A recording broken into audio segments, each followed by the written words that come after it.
First of all, I'm moved. You know, returning to my old haunts in the European Parliament, a parliament that I honor, that I respect, and in this sense, I hope that the European Parliament will keep strengthening itself from an institutional point of view, to become part of a unified Europe, my vision and my dream. I would like to publicly thank the President of the European Parliament, Mr. Schulz, for his full support to the European endeavour, as well as to Greece in particular, in these difficult times that we have been experiencing. The members of the European Parliament, in their vast majority, stood by my country, and this the Greek people will never forget. I had the opportunity today, in the plenary session of the European Parliament, that is the main legislator of the European edifice, to present the priorities of the Greek presidency, of the Hellenic presidency. I answered questions from various members on various questions of concern to European Union. I noted that it is our ambition to come closer to the European citizen and cope effectively with critical problems that will affect our future.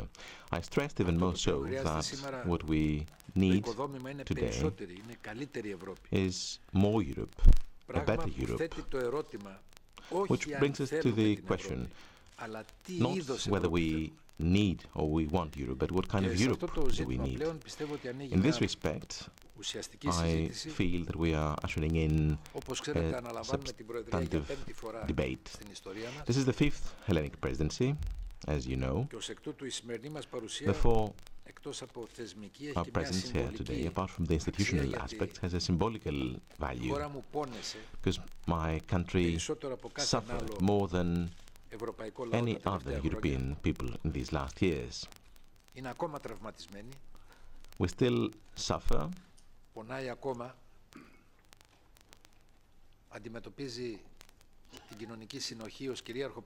Social cohesion is a critical issue. We lost in terms of living standards more than any other people since the Second World War. We experienced 6 years of painful recession, but we are standing right, and we are part of the Euro area, part of the European Union, assuring the presidency of the European Council. The Greek members of this parliament, beyond party lines, proves specifically this. Greece will stand right, will be a proud member of the European Union. We will continue our path to recovery, and we will achieve the most important objectives. Above all, an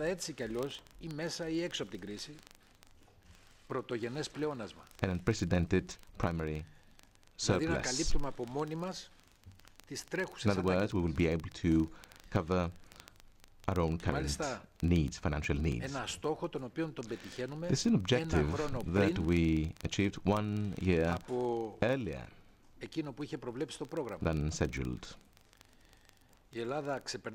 Greece is therefore overcoming the crisis, and the same goes for Europe concerning its own crisis. Of course, there's a lot to be done, but as I said, we are standing on our feet, and the same goes for Europe. Europe that knows its problems. Therefore, our first priority is this, and this I believe is the first priority, the top priority for all European peoples, growth and employment. We need to finance the real economy, and even more so, SMEs.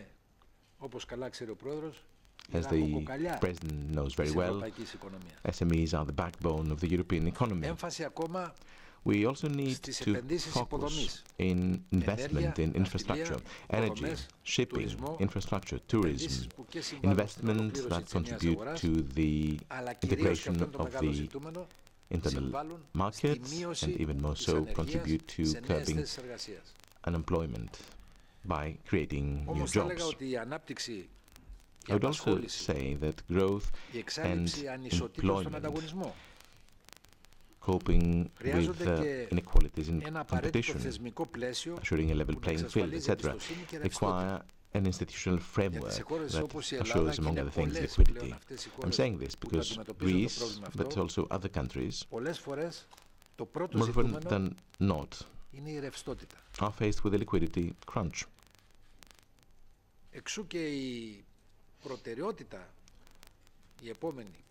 Which brings us to the second priority of the Hellenic presidency. In fact, as the President said, we need to move forward with legislation that creates the necessary mechanisms for the European economy to function, such as the integration of the banking union, which deepens the EMU. Well, at this point, we definitely have to learn from our own mistakes, and we need to shield our economy from future crises. Therefore, Mr. President, I do agree that the debate on SRM is a top priority on the single resolution mechanism. Actually, we launched this debate on January 3rd. That's when the first discussion took place, and what we achieved last night with regard to MiFID, I hope will be followed by many more successes in view to integrate SRM. I hope that this achievement will symbolize our successful path to a common cause for all European peoples. The negotiation will be very hard, because even today there are diametrically opposing views among the European Parliament and the Council. Therefore, this priority should move forward as well, and I hope that this will be brought to a good end for Europe to have a real banking union. Of course, all this should be achieved while working on social cohesion, which is another pillar of the Hellenic presidency. Our third priority, as you know,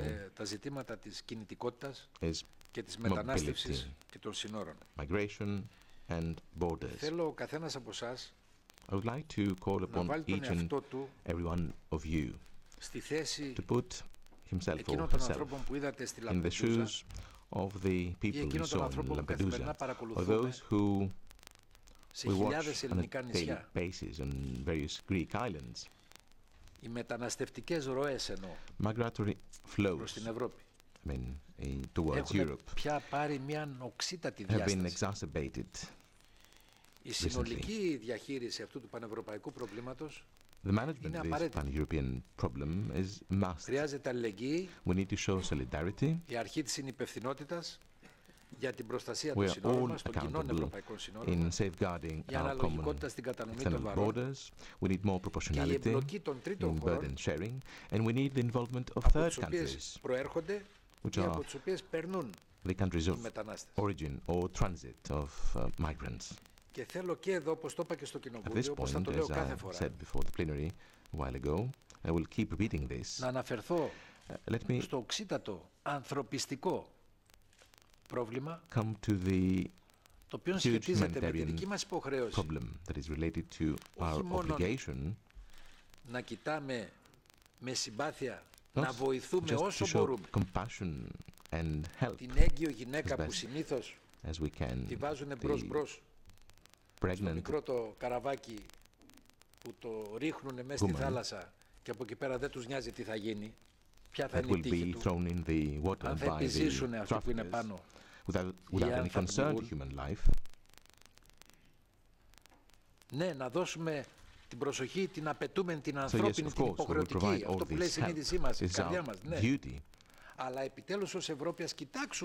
But even more so, and beyond this, Europe should intercept, arrest, punish, and deal with the causes of this phenomenon, the mafias, the traffickers who lead these people to death by drowning.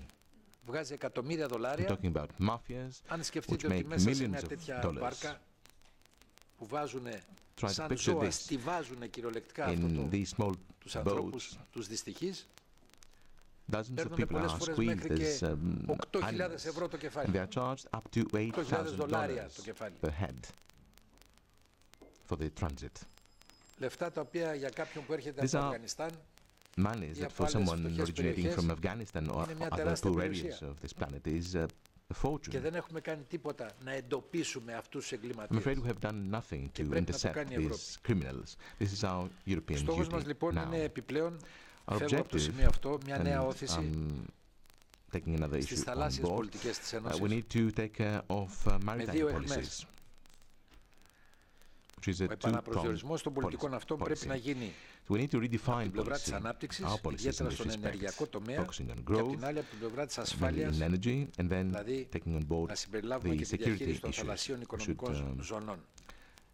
integrate the management of επαναλάβω αυτό που είπα στην Αθήνα κατά την ανάληψη της ελληνικής προεδρίας.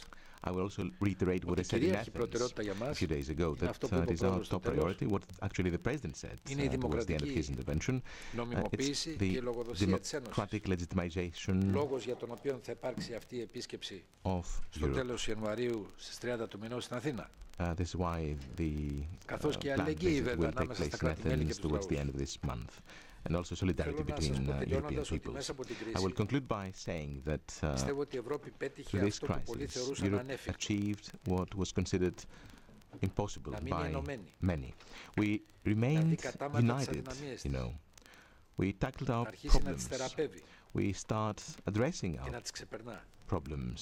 We started overcoming these issues. Now it is our responsibility to continue on this path, and this is what the Hellenic Presidency will do. We'll continue smoothly on the same course. It is the responsibility, of course, of the Commission, the Council, and even more so the European Parliament. It is the European Parliament that we will be voting for in a few months. Πρέπει να δώσουμε μια νέα πνοή στην ευρωπαϊκή ιδέα. Και η δύναμη της Ένωσης πηγάζει από την ενότητα στην πολυμορφία, στη σύνθεση και στη συνοχή.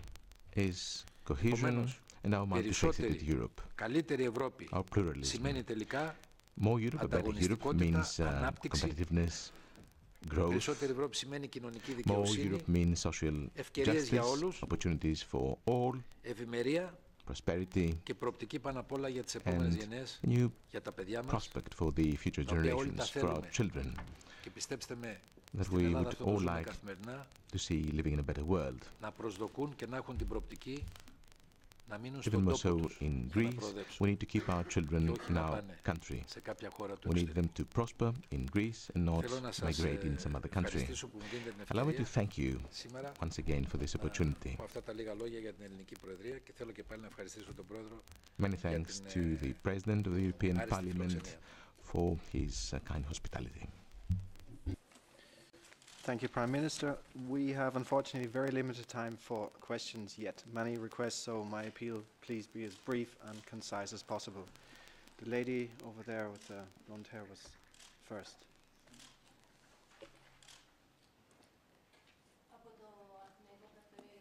Και από την τηλεόραση του Αντένα έχω μια ερώτηση και για τους δύο, για τον Πρωθυπουργό Α.Σαμαρά και για τον Πρόεδρο του Ευρωπαϊκού Κοινοβουλίου. Κατά τις πρόσφατες ακροάσεις της Τρόικας στην Επιτροπή Οικονομικών Υποθέσεων του Ευρωπαϊκού Κοινοβουλίου, πολλοί παραδέχονται ότι η Τρόικα δεν υφίσταται κανέναν δημοκρατικό έλεγχο. Επίσης, πολλοί είναι αυτοί οι οποίοι υποστηρίζουν ότι το Διεθνές Νομισματικό Ταμείο θα πρέπει να αποχωρήσει από τις χώρες του Μνημονίου. Πώς τοποθετήσετε επ' αυτού? Ευχαριστώ. Position on this. Thank you. Well, very briefly, says the Prime Minister, at this point, at this very moment, we are involved in a very difficult negotiation with the Troika. On our position concerning the Troika, the Minister of National Economy has expressed our opinion in detail in a note sent to the European Parliament. These positions have been expressed in detail and published on the web. This is accessible by anyone. What is important for me is to reiterate what I said before the European Parliament. In other words, that I was among those who, from the outset, from the first moment, reacted to certain points that were related to the problem of growth, that were related to the first support program. The IMF itself admitted that the multipliers were wrong in the first phase of the program. Then we corrected our position on certain issues. The fiscal issues have been dealt with by now. Now it remains to see some structural issues. But even there, the OECD, as you may know, has praised Greece for the progress we have made in this respect. We rank first in structural reforms in 2013. Greece ranks first all over the world in terms of volume and quality.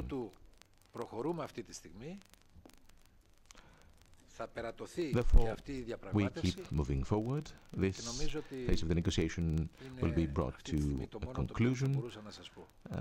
This is my only comment. Now, as to the question as to whether the IMF should leave or remain as a partner among the lenders of Greece, it is an issue that must be discussed at length.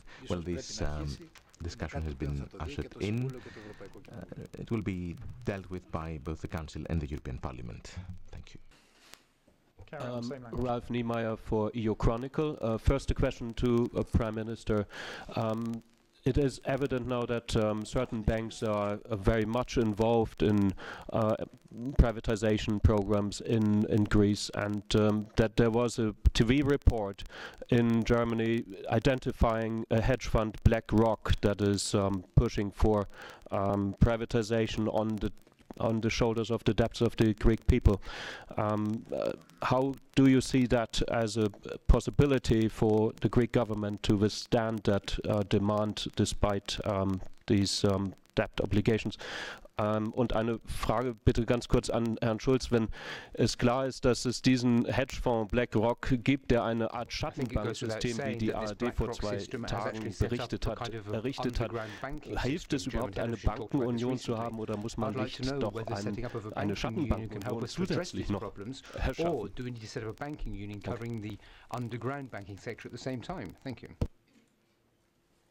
Let me assure you that the Greek government has not been pressured by anyone. Not the Prime Minister, not the Finance Minister have been subject to any pressure of this nature concerning our privatization program. Ήταν για μένα κάτι το οποίο το είχαμε προτείνει ότι πρέπει να γίνει ακόμα από την εποχή που ήμασταν αντιπολίτευση.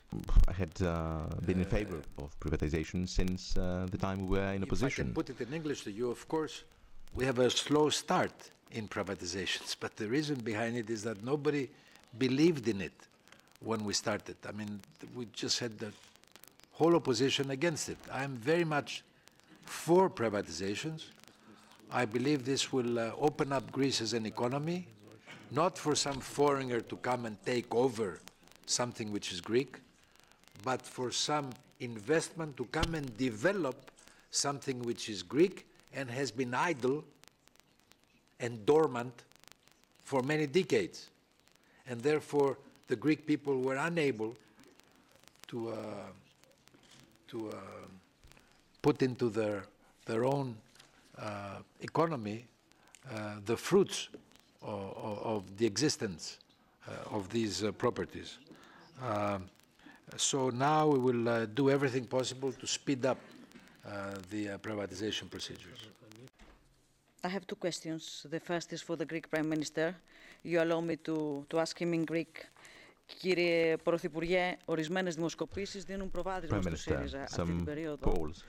Εκτιμάται ότι αυτό το προβάδισμα, εάν αυτό το προβάδισμα αποτυπωθεί στις ευρωπαϊκές κάλπες, στις ευρωκάλπες, η κυβέρνησή σας θα μπορεί να συνεχίσει τη δουλειά της ή θα επιλέξετε να προσφύγετε στις εθνικές κάλπες για να αποφασίσουν οι Έλληνες ποιος θα τους κυβερνήσει και με ποιον τρόπο. And my other question, my second question is for the President of the European Parliament.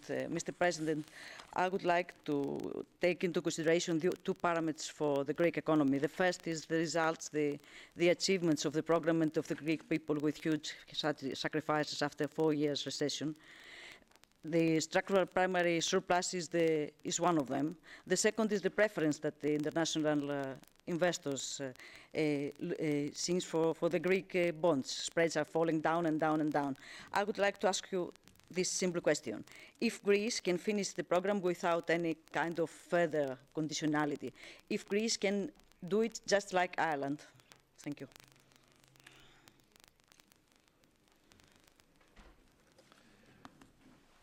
First of all, let me make sure that I answer to you that we're not going to be the second party in the European elections, we're going to be the first party. We're going to win the elections. And I trust the Greek people. I believe they love their country and I believe they love their children. And they are discussing and have discussed in the past, and they will always be discussing the way Europe is progressing. They are not questioning whether they want Europe or not. As I said before, they are questioning what type of Europe they want. And this is what we're all struggling to change to the better. But they want to stay in Europe. And this is very important. And I believe also that the hardest part is behind us. Recovery is ahead of us. Greeks do not want to go back to the crisis. They want to exit the crisis for good. The Greeks do not want the uncertainties of some form of a Grexit from the euro to return. The opposition does not offer any alternative, nor about the present, nor about the future. I believe they are walking a thin line between unmasked populism and disguised extremism. They want to create fear to society. They do not provide solutions or hope for the people.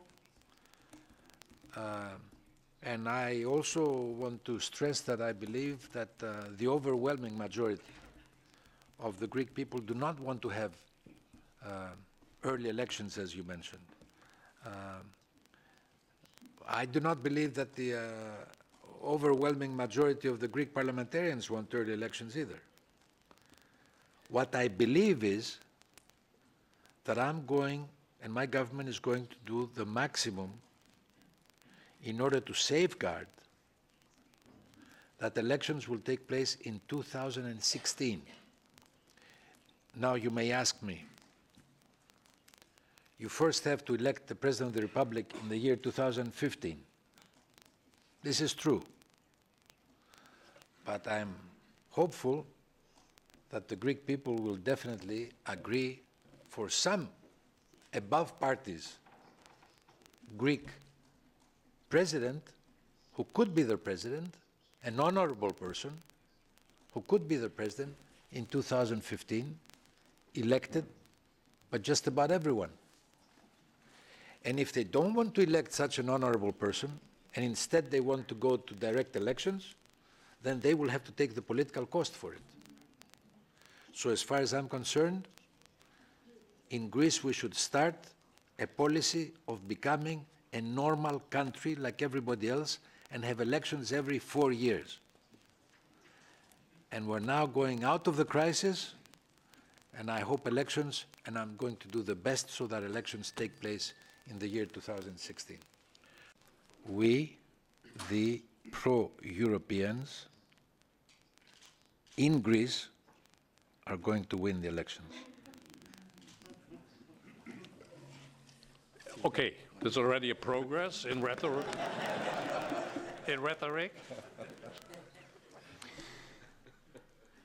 Oui, une question, Pascal Verdeau, France Télévisions. Une question à Monsieur Samaras.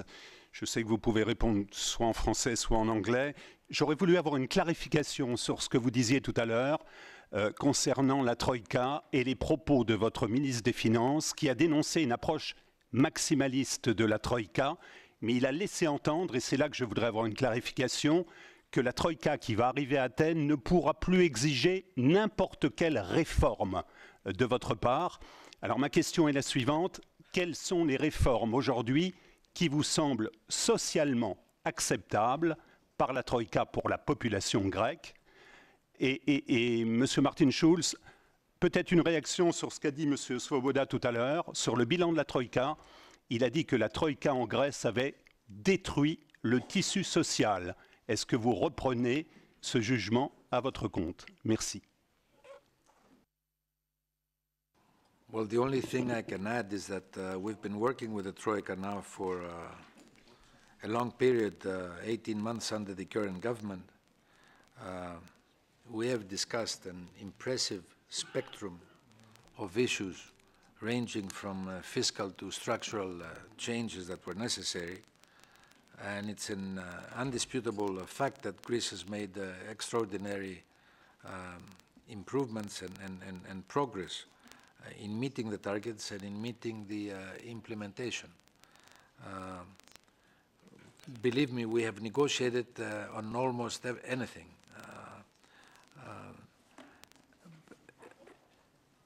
Obviously, there are certain limits to everything you can negotiate, and I'll give you one. You cannot negotiate anymore on issues that have to do with more taxes or less pensions, because this level is the minimum acceptable level that allows for social cohesion. It's not acceptable to me. We had to do it. Now let's see, can this change somehow? I'll give you a specific example. It has been arranged with the Troika that if we have a primary surplus, and we're going to have a primary surplus in 2013, 70% of that primary surplus we're going to have, because the target was 0. So we're going to have above target. Anything which is above 0 is primary surplus. So that primary surplus, 70% of it is going to go back to the people. Who are we going to give it back to? Obviously those who are in greatest need, pensioners, people who really have problems. So what we're trying to do is we are trying to allow for social cohesion to exist and for progress to be felt tangibly, because you have to prove to the people that once you have progress, they are going to be in a better situation than they are now. And that's what we're trying to do. And this is not something that the Troika can change.